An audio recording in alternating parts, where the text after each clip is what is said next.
पुन्हा एक वार प्रभू येशू ख्रिस्ताच्या नावामध्ये सलाम सगळ्यांना. आपण या दिवसामध्ये विशेष करून स्पर्जन कॅटेकिझम आपण अभ्यासत आहोत. विशेष करून प्रश्न उत्तरांद्वारे पवित्र शास्त्राची जी तत्व आहेत ते आपण समजून घेत आहोत.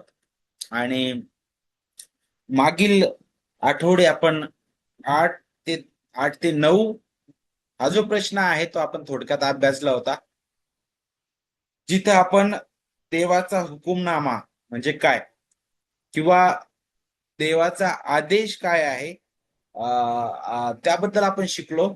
आणि आदेश म्हणजे थोडक्यात देवाचे स्वसंकल्पाने, नाही का, जे काही देवाने त्याच्या स्वसंकल्पाने योजिलेला आहे तो त्याच्या नियुक्त वेळीमध्ये तो ते सर्व काय करतो, घडवून आणतो.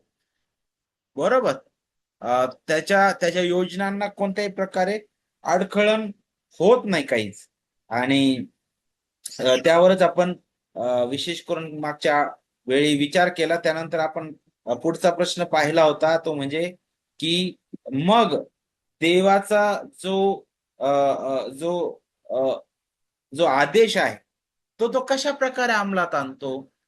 तर मग आपण शिकत होतो की तिथं लिहिलं होतं निर्मितीचं कार्य आणि त्याचा पुरवठा याद्वारे. बरोबर. आणि मग आपण थोडक्यात त्याची जी उजळणी आहे ती आपण मागच्या वेळी शिकलो. त्यावर आपण विचार केलेला आहे. निर्मितीचं कार्य किती अद्भुत आहे देवाचं, नाही का.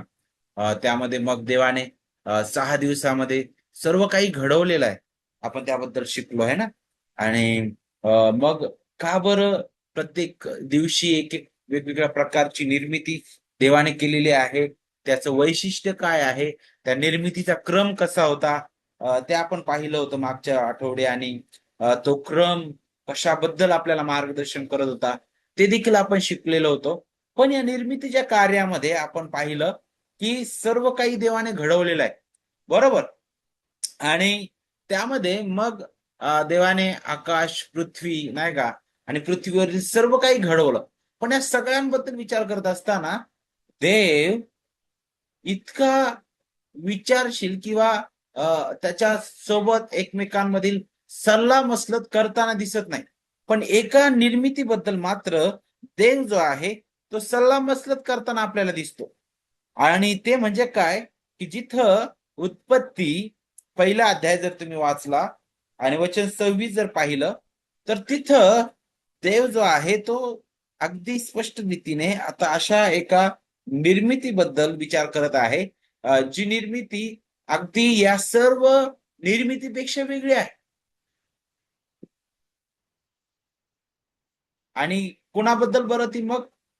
तर तो म्हणतो की चला आपण आपल्या प्रतिरूपाचा असा मनुष्य घडू म्हटलेला आहे. बरोबर. आणि मग ते ह्या सर्वांवर काय चालवतील, सत्ता चालवतील म्हटलेलं आहे. बरोबर. तर कोणत्याच प्राण्याबद्दल देव अशा प्रकारे विचार करताना आपल्याला दिसला नाही. पण ही निर्मिती वेगळी का आहे बरं? कारण जो निर्माण करता देव आहे तो फार उत्सुकतेने त्या निर्मितीबद्दल विचार करत आहे. आणि तो जी त्याची अद्भुत महान सहभागिता आहे, ती सहभागिता त्या निर्मिती सोबत जणू काय त्याच्यामध्ये तो प्रतिबिंबित करण्याचा प्रयत्न करत आहे. आणि तिच्या सोबत ही सहभागिता दाखवण्याचा प्रयत्न करत आहे. आणि ते म्हणजे काय? मनुष्य. आणि 10वा प्रश्न त्याच्याबद्दलच आहे की देवाने मानवाला कसं निर्माण केलं मग. तर इथं आपल्याला त्याचं उत्तर जे आहे ते समोर अशा प्रकारचं आहे. देवाने मानवाला नर आणि नारी त्याच्या प्रतिरूपानुसार ज्ञान, नीतिमत्ता आणि पवित्रतेमध्ये निर्माण केले आणि त्याला प्राणी मात्रांवर प्रभुत्व दिलं. बरं, आता सगळ्यात पहिलं हे जे उत्तर दिलेलं आहे हे उत्तर आपल्याला पाहायला भेटतं. हे उत्तर जे दिलेलं आहे ते आपण 3 विभागामध्ये विभागून आपण थोडक्यात याचा उलगडा पाहूया. सगळ्यात पहिलं म्हणजे देवाने मानवाला कसं निर्माण केलं हे समजून घेण्यासाठी आपल्याला 3 गोष्टी समजून घेणं गरजेचं आहे. पहिलं म्हणजे देवाने मानवाला नर आणि नारी असं निर्माण केलेलं आहे. त्याबद्दल सगळ्यात अगोदर आपण शिकू. त्यानंतर त्यानंतर आपण दुसऱ्या सत्यामध्ये शिकणार आहोत की त्याने त्याच्या प्रतिमेमध्ये मनुष्याला घडवलेलं आहे. आणि तिसरं म्हणजे मनुष्याला त्याने कशासाठी घडवलं. ओके. तर खरं तर आपण 2 प्रश्न विचारू शकतो. एक म्हणजे मानवाला त्याने कसे घडवले आणि दुसरं त्याला कशासाठी घडवलं. बरोबर. तर त्याची उत्तर आपण आज या सायंकाळी पाहणार आहोत. आणि त्यासाठी आपण हा जो संदर्भ आहे त्याकडे लक्ष केंद्रित करूया सगळ्यात अगोदर. पहा वचन 26, उत्पत्ती अध्याय 1 वचन 26. मग देव बोलला, आपल्या प्रतिरूपाचा व आपल्याशी सदृश्य असा मनुष्य आपण करू. समुद्रातील मासे आणि आकाशातील पक्षी, ग्राम पशु, अवघी पृथ्वी व पृथ्वीवर रांगणारे सर्व प्राणी ह्यांवर ते सत्ता चालवतील. देवाने आपल्या प्रतिरूपाचा मनुष्य निर्माण केला. देवाचे प्रतिरूप असा तो निर्माण केला. नर व नारी अशी ती निर्माण केली. देवाने त्यांना आशीर्वाद दिला. देव त्यांना म्हणाला, फलद्रूप व्हा, बहुगुणित व्हा, पृथ्वी व्यापून टाका आणि ती सत्ते खाली आणा. समुद्रातील मासे, आकाशातील पक्षी व पृथ्वीवर संचार करणारे सर्व प्राणी यांवर सत्ता चालवा. ओके. आता या वचनांकडे जर आपण बारकाईने पाहिलं तर मी तुम्हाला अगोदर बोललेलो आहे की देव बोलला म्हटलेला आहे. आपल्या प्रतिरूपाचा आणि आपल्याशी सदृश्य असणारा. इथं त्रैक्यामधील सल्लामसलत पाहायला भेटत आहे आपल्याला. इथं देव या निर्मितीबद्दल विचार जणू काय करत आहे अशा प्रकारे इथं दिसत आहे. आणि विशेष करून तो काय म्हणत आहे की आपल्या प्रतिरूपाचा आणि आपल्याशी सदृश्य असा म्हटलेला आहे. बरोबर. तर सगळ्यात अगोदर आपण जे पहिलं सत्य पाहणार आहोत ते म्हणजे काय की देवाने मानवाला कसे निर्माण केले. तर मग नर आणि नारी. वचन 27 काय सांगतो बरं. त्याने नर व नारी अशी ती उत्पन्न केली म्हटलेलं आहे. बरं आता माझा तुम्हाला हा प्रश्न आहे की का बरं बायबलमध्ये अशा प्रकारे उल्लेख केलेला आणि मोशे का बरं खास करून हे अगदी अधोरेखित करतो की देवाने मानवाला नर आणि नारी अशी निर्माण केलेला आहे. काय वाटतं तुम्हाला. काय सांगू शकता.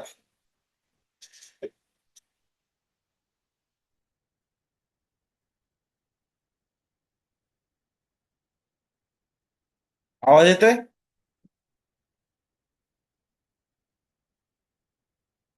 काय सांगू शकता या सत्यातून.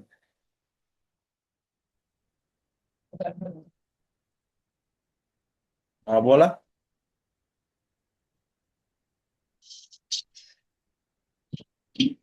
काय वाटतं. का हे समजणं गरजेचं आहे की देवाने मानवाला नर आणि नारी असं उत्पन्न केलं. का बरं आजच्या स्थितीला याचं महत्व काय आहे समजून घेणं. आणि त्या काळामध्ये मोशेने पण एका मुद्दा म्हणून अशा प्रकारे नमूद केलंय.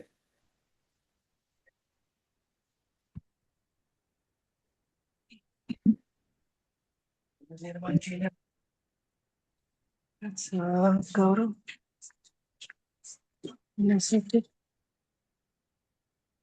येस.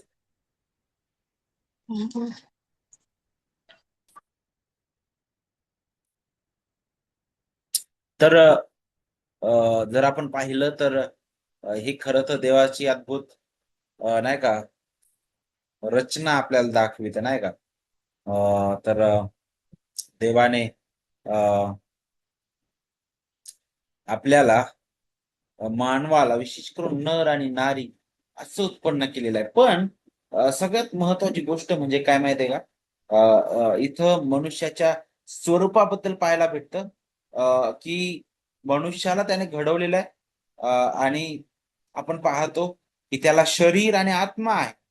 मग स्त्री असो की पुरुष असो दोघांबद्दल आपल्याला शिकायला भेटतं. आणि खरं तर हे सत्य काय करतं माहितीये का, जे गूढ ज्ञानवादी आहेत लोक, आणि जे इतर जे आधुनिक विचारी लोक आहेत, जे खऱ्या रीतीने काही म्हणतात की शरीर वाईट आहे पण आत्मा चांगला आहे. जसे जे जे ग्रीक तत्वज्ञान शिकवितं, आणि अत्याधुनिक जे जे जे असे वाद आहेत वेगवेगळे, ते म्हणतात की आत्मा आत्मा हा श्रेष्ठ नाहीये, शरीरच जे काही आहे ते सगळं श्रेष्ठ आहे.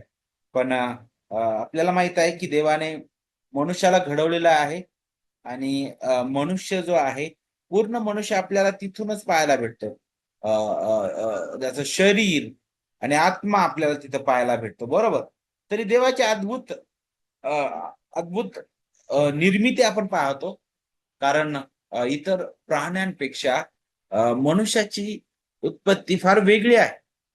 आणि आपल्याला हे शिकायला भेटतं की या निर्मितीमध्ये सुद्धा ते फारच रस घेताना दिसत आहे. कारण तो म्हणतो की आपल्या प्रतिरूपाचा आणि आपल्याशी सदृश्य असं म्हटलेलं आहे. बरोबर? तर ही देवाची अद्भुत महान परिपूर्ण व्यवस्था दाखवितं, नाही का? अ, आणि त्याचं अद्भुत कार्य आपल्याला दाखवितं, की त्याने नर आणि नारी अशी उत्पन्न केलेली आहे. हा जो भेद आहे, तो आपल्याला कशाबद्दल दाखवितो भेद? नक्कीच अ, पुरुष पुरुषाचं सर्व ठेवण आणि स्त्रीची ठेवण यामध्ये पूर्णपणे बदल आपल्याला पाहायला भेटतो.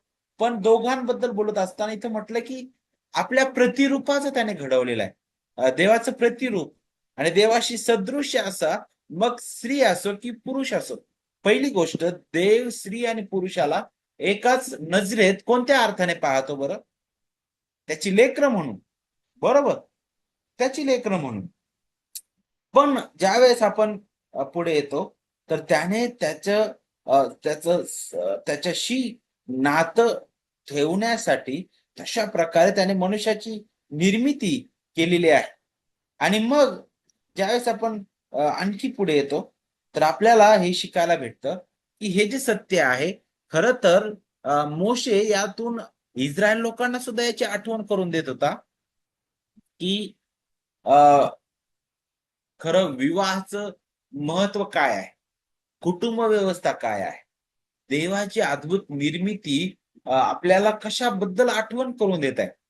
कारण हे आज सुद्धा का समजणं गरजेचं आहे, की पुरुष पुरुष आहे आणि स्त्री स्त्री आहे.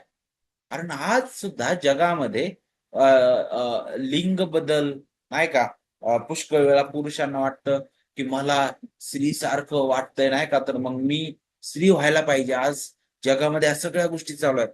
अनेक स्त्रियांना वाटतं, की मला मला सगळं, नाही का? मला जरी शरीर स्त्रीचं आहे, पण आतून सगळं मला असं पुरुषासारख्या भावना असतात आणि मला पुरुषासारखं वाटतं. तर ती मग पुरुषासारखं वागायला लागते. दुसरी गोष्ट आपल्याला शिकायला भेटतं, की आज आणखी एक भयंकर गोष्ट म्हणजे काय, की अ, अ, एकापेक्षा अनेक पत्नी करणं, त्यानंतर समलैंगिकता, जिथं पुरुषाला पुरुषामध्येच रस, पुरुष पुरुषासोबत विवाह करताना दिसतो, स्त्रीसोबत विवाह करताना दिसते. आज ह्या सर्व गोष्टी आज चालू आहे.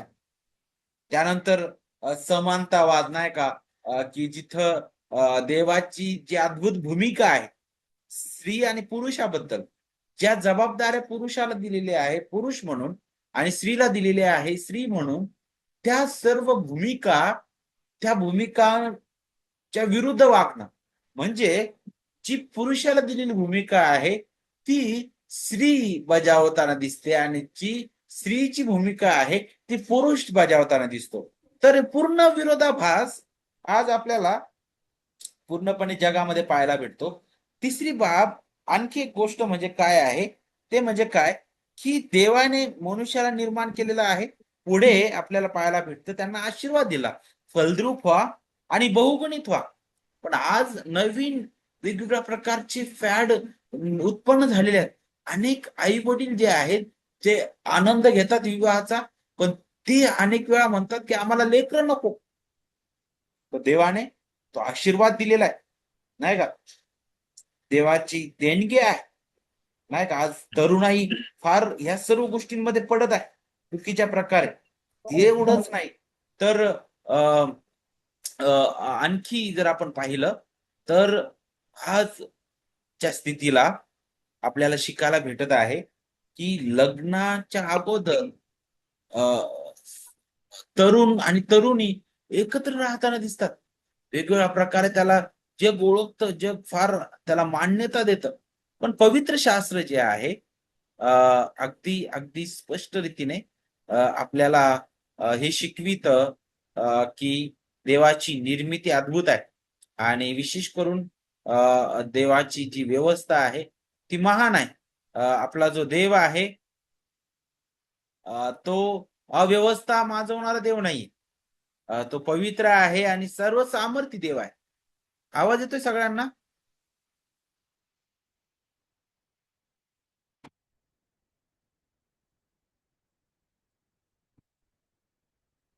हॅलो, आवाज येतोय? Okay okay okay. तर देवाने मनुष्याला नर मानवाला नर आणि नारी असं उत्पन्न केलेलं म्हटलेलं आहे, नाही का? एक पुरुष आणि एक स्त्री. जणू काय हे आपल्याला कशाबद्दल आठवण करून देतं? विवाहाबद्दल देखील आठवण करून देतं, नाही का? विवाहातील अद्भुत कार्याबद्दल आपल्याला आठवण करून देतं की देवाने हा विवाह जो आहे स्थापिलेला आहे आणि हा विवाह एका पुरुषामध्ये आणि एका स्त्रीमध्ये आहे. म्हणूनच बायबल आता फार स्पष्ट रीतीने मार्गदर्शन करतं, नाही का? पाऊल सुद्धा इपिस्करास पत्रामध्ये आणि इतर पत्रामध्ये तो वारंवार हे शिकवितो की पती जो आहे तो एका स्त्रीचा पती असावा. बरोबर? आणि आणि हे अगदी परखड आहे. तर वैवाहिक शुद्धतेबद्दल सुद्धा आपल्याला हे आठवण करून देतं. दुसरी बाब, नर आणि नारी असं घडवलं हे आपल्याला अद्भुत त्या भूमिकेबद्दल शिकवितं जी देवाने दिलेली आहे. इथं कोणत्याही प्रकारे स्त्रीला कमी दर्जाचं देवाने नाही केलेलं. उलट देवाने त्याची सहचारिणी म्हणून बनवलेली आहे मनुष्यासाठी, पुरुषासाठी. तर नक्कीच जणू काय एक ओढणी भरून काढणारी एक सहकारिणी अशा प्रकारे स्त्रीचं अद्भुत कार्य पुरुषासाठी आहे आपल्याला पाहायला भेटतं. आणि वेगवेगळ्या प्रकारे ती पुरुषाला एक सहचारिणी म्हणून आपल्याला पाहायला भेटतं. जिथं ती घर बांधते, नाही का? नीतीसूत्रे आपल्याला अगदी स्पष्ट शिकविते की सुज्ञ स्त्री जी आहे ती काय करते? घर बांधते म्हटलेलं आहे. पतीबद्दल सुद्धा आपल्याला शिकायला भेटतं. पुरुषाला देवाने अद्भुत जबाबदारी दिलेली आहे पूर्ण घराची काळजी घेणं, व्यवस्था लावणं योग्य. मग हे जे नेतृत्व आहे पुरुषाला दिलेलं आहे, जे प्रेमळ नेतृत्व आहे अद्भुत रीतीने त्यागपूर्ण तिथं कार्य आहे. पुढे आपल्याला पाहायला भेटतं पत्नी आनंदाने पतीच्या अधीन राहून सर्व कार्य पूर्ण करताना दिसते आणि देवाला गौरव मिळतं. आणि आपल्याला माहित आहे की लेकरं देवाची देणगी म्हणून आणि विशेष करून त्यांना शिस्तीमध्ये वाढवणं, देवाच्या भयात वाढवणं आणि वचनामध्ये त्यांचं संगोपन करणं, त्या सगळ्यांसाठी पती पत्नी म्हणून ते कार्य करतात आणि देवाचं गौरव होतं. पण ह्या सगळ्यांचं मूळ कुठं आहे? देवाने मनुष्याच्या निर्मितीमध्ये, जिथं देवाने नर आणि नारी अशी उत्पन्न केली म्हटलेले. आणि अध्याय 2 मध्ये आपण पाहतो की जिथं देव पाहतो मनुष्याला, मनुष्य एकटा असावा हे बरं नाही तो म्हणतो आणि म्हणून त्याला अनुरूप असा सहकारी मी उत्पन्न करीन म्हटलेला. तर अगदी अद्भुत हे सत्य आहे आणि फार रहस्यमय आहे. आणि पाऊल हेच सत्य घेतो आणि ख्रिस्त आणि मंडळीशी जोडतो. कारण हे सत्य त्या मंडळी आणि ख्रिस्ताचं अद्भुत असं सावली पाडणार आहे. तो अगदी त्या ख्रिस्ताचं उदाहरण घेतो आणि दाखवितो की पतींनो, तुम्ही आपल्या पत्नीवर त्या ख्रिस्तासारखी प्रीती करा. त्याने मंडळीवर कशी प्रीती केलेली आहे? त्याने स्वतः काय केलं? मंडळीसाठी दिलं. मग तो पत्नींना म्हणतो, पत्नींनो तुम्ही आपल्या पतीच्या अधीन असा. त्या प्रकारे मंडळी ख्रिस्ताच्या अधीन आहे. बरोबर. तर त्या व्यवस्थेची आठवण तो आपल्याला करून देतो. तर विशेष करून मनुष्याला देवाने कसं घडवलं, तर पहिली गोष्ट नर आणि नारी असं त्याने घडवलेलं आहे. त्यामध्ये मग आपल्याला व्यवस्था पाहायला भेटते आणि सर्व कार्याबद्दल आपण विचार करू शकतो. पुढे मनुष्याला देवाने कसं घडवलेलं आहे, तर त्याच्या प्रतिमेमध्ये, त्याच्या प्रतिरूपाचं असं घडवलेलं आहे आणि त्याच्याशी सदृश्य. कारण वचन 26 काय सांगतं? देव म्हणतो की आपल्या प्रतिरूपाचा आणि आपल्याशी सदृश्य असा म्हटलेला आहे. आता त्याच्या प्रतिरूपाप्रमाणे म्हटलेलं आहे. तर याचा अर्थ काय आहे? देवाचं प्रतिरूप म्हणजे काय? मनुष्य देवासारखा आहे, पण देव नाही. हे आपल्याला समजणं गरजेचं आहे. आपण निर्माण करते नाहीये, आपण निर्मिती आहोत. आणि देवाने आपल्याला निर्माण केलेलं आहे. देव अमर्यादित आहे आणि आपल्याला प्रत्येक स्थितीला आपल्याला मर्यादा आहे. देव हा स्व अस्तित्व असणारा आहे. परंतु आपल्या अस्तित्वाला काही ना काही कारण आहे. हे आपलं अस्तित्व देवामुळं आहे. देवाच्या अस्तित्वाला कोणत्याही प्रकारचं कारणाची गरज नाही. तो स्व अस्तित्व असणारा देव आहे. बरोबर. दुसरी बाब आपल्याला पाहायला भेटतं की देवाशी सदृश्य असणं किंवा देवाच्या प्रतिमेत त्याने घडवलेलं आहे. हे म्हणजे काय? देवाची जी गुण विशेष आहे ते प्रतिबिंबित करणारे आहेत आणि त्याबद्दलच आपण इथे या उत्तरामध्ये पाहतो की आपल्या प्रतिमेनुसार म्हणजे ज्ञान, नीतिमत्ता आणि पवित्रतेमध्ये निर्माण केलेलं आहे. आता ज्यावेळेस आपण देवाबद्दल विचार करतो आणि मनुष्याबद्दल विचार करतो, तर जे इतर निर्मिती आहे त्या निर्मितीमध्ये आणि मानवामध्ये काय फरक आहे? त्या प्राण्यांमध्ये आणि मनुष्यामध्ये काय फरक आहे? जे प्राणी जे आहेत त्यांना ज्या प्रकारे मनुष्याला ज्ञान आहे, त्या प्रकारे त्या प्राण्यांना ज्ञान नाहीये. देव सर्वज्ञानी आहे, त्याने मनुष्याला ज्ञान दिलेलं आहे. देव महान निर्माण करता आहे, मनुष्य सुद्धा निर्माण करताय. पण तुम्हाला माहितीये का? छोटा निर्माण करता तो आहे. देव अद्भुत रीतीने निर्माण करतो. देवाला कोणत्याही कारणाची, कोणत्याही वस्तूची गरज नाही निर्मितीसाठी. पण मनुष्याला गरज आहे. देवाने शून्यातून सर्व विश्व निर्माण केलं. आज तो निर्मितीचा गुण मनुष्यामध्ये सुद्धा आपल्याला पाहायला भेटतं. आपण चेअर, आपण जे जे बेड आहे किंवा आपल्या समोर सगळं जे साहित्य आहे, ते सर्व मानवाने घडवलेलं आहे. घरात आपण बसलो ते पण आहे. बरोबर. पण ह्या सर्व गोष्टी ज्या आहेत अगोदरच जे देवाने निर्माण केलेलं आहे त्यातूनच घडवलेलं आहे. पण देव ज्यावेळेस निर्माण करता आपण म्हणतो, तर तो शून्यातून घडवतो. तसं मनुष्य शून्यातून घडवू शकत नाही. ओके. त्यानंतर देवाशी सदृश्य आणि देवाच्या प्रतिरूपाचा म्हणजेच काय बरं? इतर प्राण्यांपेक्षा मनुष्य वेगळा आहे. देवाने वाघाला सांगितलं नाही की सर्व सृष्टीवर सत्ता चालव. कोणत्या सरपटणाऱ्या प्राण्याला सांगितलं नाही. पण देवाने मनुष्याबद्दल विचार केलेला आहे की सर्व सृष्टीवर सत्ता गाजवा. याचा अर्थ काय बरं? अधिकार गाजवण्याचा अर्थ प्राण्यांचा गैरवापर करा असं नाही. पण या प्राण्यांपेक्षा आपण पाहतो मनुष्याची किंमत अधिक आपल्याला पाहायला भेटत आहे. देवाने मनुष्याला शरीर आणि आत्मा दिलेला आहे. देव आत्मा आहे आणि मग त्याच्याबद्दलच आपल्याला आठवण आपल्याला पाहायला भेटत, इथं शिकायला भेटते की त्याचं प्रतिरूप म्हणजे काय आहे. देवाला इच्छा आहेत, भावना आहेत, देवाला मन आहे. त्याच प्रकारे त्याने मनुष्याला देखील इच्छा, भावना आणि मन आपल्याला पाहायला भेटत आहे. देव कार्य करताना दिसतो नाही का? सृष्टीवर राज्य तो चालवितो. तशाच प्रकारे त्याने मनुष्याला सुद्धा कार्य सोपवलेलं आहे. त्याने जणू काय सृष्टीवर एक कारभारी म्हणून मनुष्याला नेमलेलं आहे. त्यानंतर देव जो आहे तो अद्भुत रीतीने नात्यात जोडला गेलेला आहे. त्रैक्यातील अद्भुत नातं आपल्याला पाहायला भेटतं.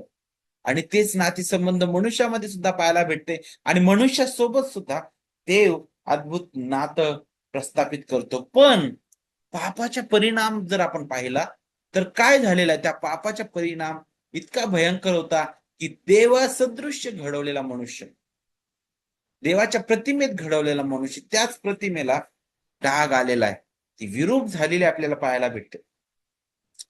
आणि आता चांगल्यापेक्षा वाईटाकडे जास्त मनुष्य कल द्यायला लागला.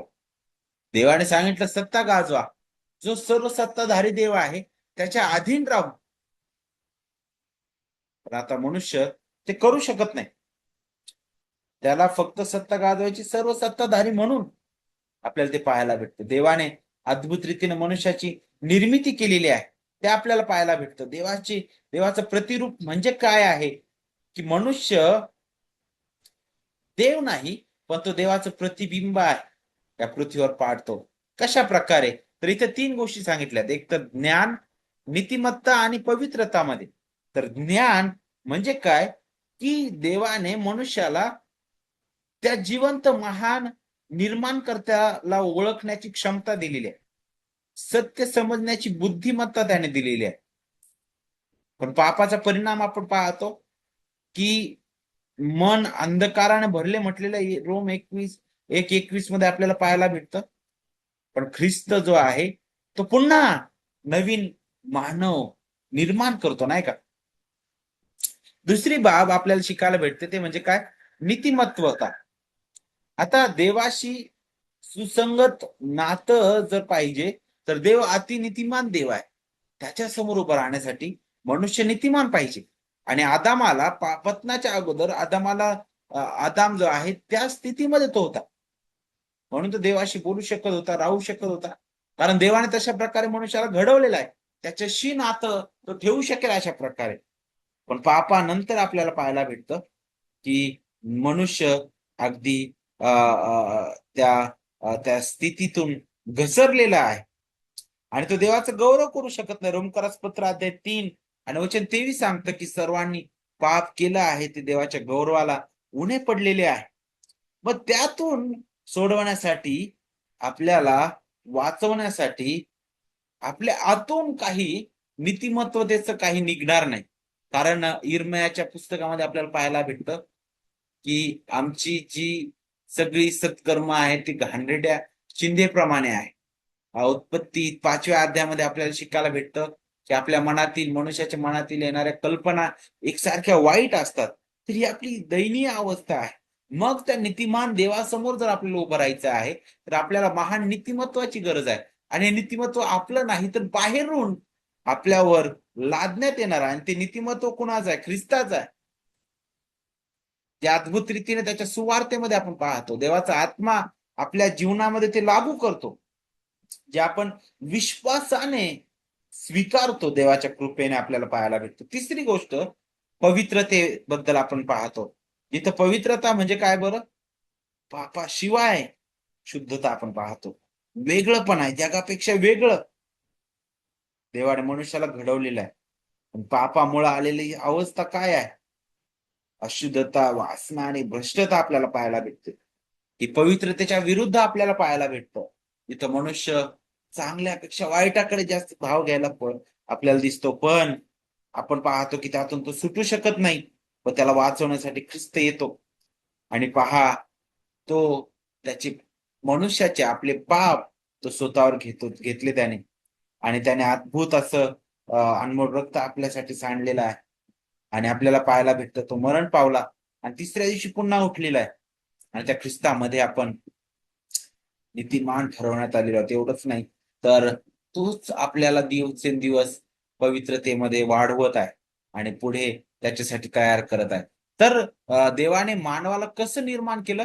तर नर आणि नारी असं उत्पन्न केलं, त्याच्या प्रतिरूपामध्ये घडवलेलं आहे. तर त्याचं प्रतिरूप म्हणजे काय आहे त्याबद्दल आपण शिकलो. ते म्हणजे काय की देवाचं गुणविशेष, काही जे गुणविशेष आहेत मनुष्य या पृथ्वीवर प्रतिबिंबित करतो. देव सर्वज्ञानी आहे, मनुष्य ज्ञानी आहे. आणि देव सर्व नीतिमत्व त्याने भरलेला आहे. तर देवाने मनुष्याला सुद्धा नीतिमत्वता नीतिमत्व अशा स्थितीमध्ये त्याने घडवलेलं होतं. देव पवित्र आहे, मनुष्याला पण त्या स्थितीमध्ये त्याने घडवलेलं आहे. पापामुळे ही सगळी स्थिती जरी बिघडलेली असली, पहिल्या आदामामध्ये या सर्व गोष्टी बिघडलेल्या असल्या, तर शेवटचा आदाम पुन्हा ही स्थिती पुनःस्थापित करताना दिसतो.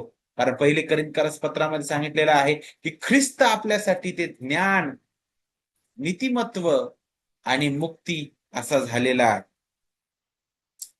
त्यानंतर तिसरं सत्य म्हणजे काय? देवाने कशासाठी घडवलं मनुष्याला? त्याच्या गौरवासाठी, बरोबर. आणि सगळ्यात पहिली गोष्ट, मनुष्य देवाचं गौरव कशा प्रकारे करू शकत होता?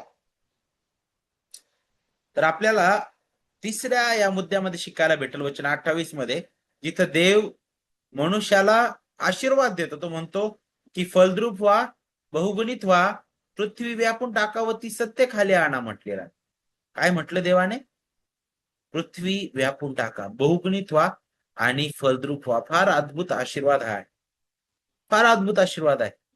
पती पत्नीसाठी विवाह बंधनामध्ये एकत्रित येणं आणि त्यांना त्यांना लेकरं असणं, हा देवाचा अद्भुत आशीर्वाद आहे, बरोबर. आणि याही पलीकडे आपण पाहतो की त्याने मनुष्याला सांगितलं, ती सत्य खाली आणा आणि पृथ्वीवर संचार करणारे, आकाशातील पक्षी, समुद्रातील मासे, पृथ्वीवर संचार करणारे प्राणी यावर सत्ता चालवा म्हटलेला आहे. काय करा? सत्ता चालवा, प्रभुत्व चालवा म्हटलेलं आहे. मनुष्य जो आहे तो एक छोटा राजा आहे, जो त्या महान सर्वसत्ताधारी राजाला प्रतिबिंबित करणार. देवाची काय इच्छा होती?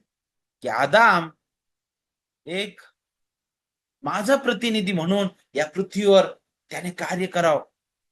एक एक छोटा राजा म्हणून, जणू काय एक कारभारी म्हणून त्याने या सत्ता चालवण्याद्वारे, देवाच्या अधीन राहून सत्ता चालवण्याद्वारे त्या महान सत्ताधारी देवाला प्रतिबिंबित करावं. तर मग हा जो प्रभुत्व आहे किंवा सत्ता चालवणं आहे, त्याचा अर्थ काय होतो? त्याचा अर्थ अत्याचार करणं नाही, स्वार्थी सत्ता चालवणं नाही, तर सत्ता चालवणं हे आपल्याला कारभारीपणाबद्दल आठवण करून देतं. सत्ता चालवणं हे आपल्याला जबाबदारीने राज्य करण्याबद्दल आठवण करून देतं. आणि ह्या दोन्ही गोष्टी, कारभारीपण आणि जबाबदारीने राज्य करणं, हे अद्भुत रीतीनं देवाचा महान स्वभाव प्रतिबिंबित करणार आहे. कारण तिथं देवाचं न्यायीपण, दया आणि पवित्रता आपल्याला पाहायला भेटत. पण पतनामुळं ह्या कृतीवर सुद्धा प्रभाव पडलेला आहे.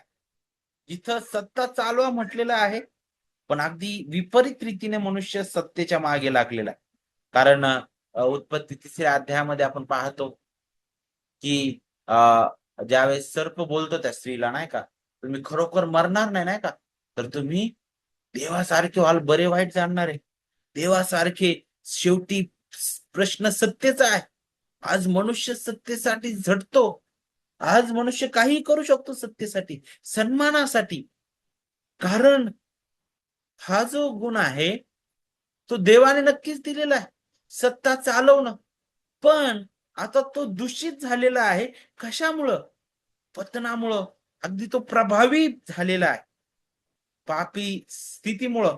आणि आता मनुष्य देवाच्या अधीन राहून ही सत्ता चालू शकत नाही, तर मनुष्याला आता देवाच्या वरती येऊन सत्ता चालवायची. त्याला स्वतंत्र राजा म्हणून सत्ता चालवायची आहे. म्हणूनच सृष्टीचा गैरवापर, हिंसा, शोषण, पर्यावरणाचा नाश, हा विपरीत परिणाम आपल्याला इथं पाहायला भेटतो. पापाचा परिणाम, बरोबर. का बरं जगामध्ये वेगवेगळ्या प्रकारच्या भयंकर हिंसा पाहायला भेटतात, शोषण पाहायला भेटतं, पर्यावरणाचा भयंकर नाश पाहायला भेटतो, सृष्टीचा गैरवापर पाहायला भेटतो? हा सर्व पापामुळे झालेला जो प्रभाव आहे तो आपल्याला पाहायला भेटतो. मग या सर्व गोष्टींबद्दल विचार करत असताना पहिला आदाम हा खऱ्या रीतीने देवाने दिलेलं ते काम पूर्ण करण्यापासून तो अपयशी झालेला आहे, तो पडलेला आहे. कारण त्याने पाप केलं. मग हे पुन्हा पुनर्स्थापित होणं गरजेचं आहे. कारण देवाने जी सृष्टी निर्माण केली ती चांगली आहे म्हटलेलं आहे. आणि पुन्हा हे सर्व पुनर्स्थापित व्हावं ही देवाची इच्छा होती. आणि म्हणून त्याने त्याच्या प्रिय पुत्राला पाठविलं. तो शेवटचा आदाम म्हणून आलेला आहे. आणि त्याच्यामध्ये हे सर्व आशीर्वाद पूर्ण होताना दिसतात. फलद्रूप व्हा, बहुगुणित व्हा, हे आपल्याला पाहायला भेटतं की शेवटच्या आदामामध्ये पूर्ण झालेलं आहे. कारण त्याने आपला प्राण दिला आणि त्याच्या अनमोल रक्ताने त्याने त्याच्यासाठी मोलाने लोक विकत घेतलेले आहेत. यशया 53व्या अध्यायामध्ये आपण पाहतो की तो संतती पाहून आनंद करेल म्हटलेला आहे देवाचा सेवक. बरोबर. तर हा शेवटचा आदाम जो त्या अद्भुत कार्याद्वारे तो आता त्या फलद्रूप आणि बहुगुणित होण्याच्या आशीर्वादामध्ये आपल्याला पाहायला भेटतं. दुसरी बाब आपण पाहतो की तोच शेवटचा आदाम ख्रिस्त आपला प्रभू या भूतलावरून जात असताना स्वर्गारोहण होण्या अगोदर तो काय म्हटला मत्ते 28व्या अध्यायामध्ये की स्वर्गात आणि पृथ्वीवर मला सर्व अधिकार देण्यात आलेला आहे. पाहिलं हे शब्द तुम्हाला काय उत्पत्तीच्या त्या शब्दांची आठवण करून देतात का? जी देवाची इच्छा होती की तुम्ही ही सत्य खाली आणा. काय बरं? समुद्रातील मासे, आकाशातील पक्षी व पृथ्वीवर संचार करणारे सर्व प्राणी त्यांवर सत्ता चालवा. शेवटचा आदाम म्हणून ख्रिस्ताने सर्व पूर्ण केलंय. त्याला सर्व अधिकार देण्यात आलेला आहे आणि आता तो सत्ता चालवितो. ख्रिस्त त्या अद्भुत प्रभुत्वाचा एक नमुना आहे. त्याच्या जीवनामध्ये आपल्याला पाहायला भेटतं की तो कसा सत्ता त्याने चालवलेली आहे. वादळ उठलं होतं, त्याने वादळ शांत केलं. रोग्यांना बरं केलेलं आहे. मृत्यूवर त्याने विजय मिळवलेला आहे. सर्वांवर ख्रिस्त कसा सत्ता चालवितो हे आपल्याला पाहायला भेटतं. खरं प्रभुत्व करणारा मनुष्य कोण आहे? प्रभू येशू ख्रिस्त आहे. आणि त्यानेच त्याच्यामध्येच आपल्याला नवी सृष्टी असं करण्यात आलेलं आहे. आणि आता ख्रिस्तामध्ये आपल्याला सुद्धा आपण सुद्धा जणू काय या सृष्टीमध्ये कारभारी म्हणून कार्य करतो. आणि आता ख्रिस्ताची मंडळी म्हणून आपण ख्रिस्ताचं राज्य या या या पृथ्वीवर वाढवण्यासाठी देव त्याच्या मंडळीचा उपयोग करत आहे. पण या सर्व गोष्टींबद्दल विचार करत असताना विशेष करून आपण विचार करतो की याचं मोल आणि याचं महत्व आपल्या वैयक्तिक जीवनावर काय आहे. की देवाने स्त्री आणि पुरुष असं घडवलेलं आहे. हे आज का आपल्याला समजून घेणं गरजेचं आहे? कारण जगामध्ये ह्याच सत्यावर घाला पडत आहे. विवाह अगदी उद्ध्वस्त होत आहे. कुटुंब व्यवस्था उद्ध्वस्त होताना दिसत आहे. लेकरांबद्दल चुकीचे विचार करताना मनुष्य दिसत आहे. हे आपल्याला त्याच्या प्रतिरूपामध्ये घडवलेलं आहे. हे आपल्याला अधिक गंभीर करतं.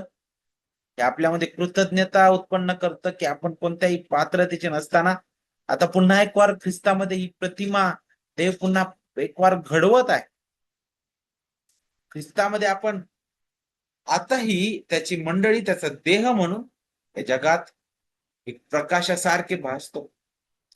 प्रकाश म्हणून त्याने आपल्याला ठेवलेला आहे. आणि मंडळी बद्दल आपण पाहतो की त्याच्याकडे देवा ख्रिस्ताने त्या किल्ला दिलेल्या आहेत. ते अधिकार दाखवतात आणि खरंच हे अद्भुत आहे कार्य. ख्रिस्त आज त्याच्या मंडळीद्वारे राज्य करत आहे.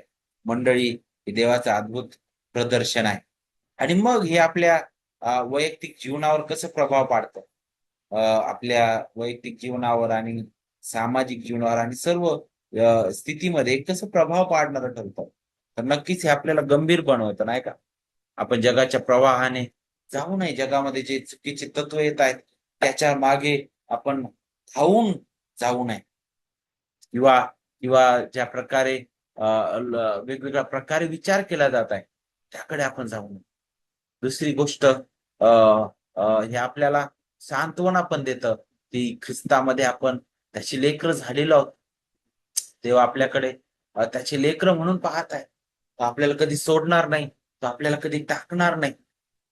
आणि तो पुन्हा स्थापना त्याने ख्रिस्तामध्ये केलेली आहे. तो तो ख्रिस्ताच्या प्रतिमेमध्ये आपल्याला पुन्हा घडवत आहे. खरंच तो पवित्र देव आहे आणि आपणही पवित्रतेत नीतिमत्तेत चालावं, सुज्ञतेने राहावं, चालावं, वाटचाल करावी, त्याच्या वचनात राहावं नेहमी.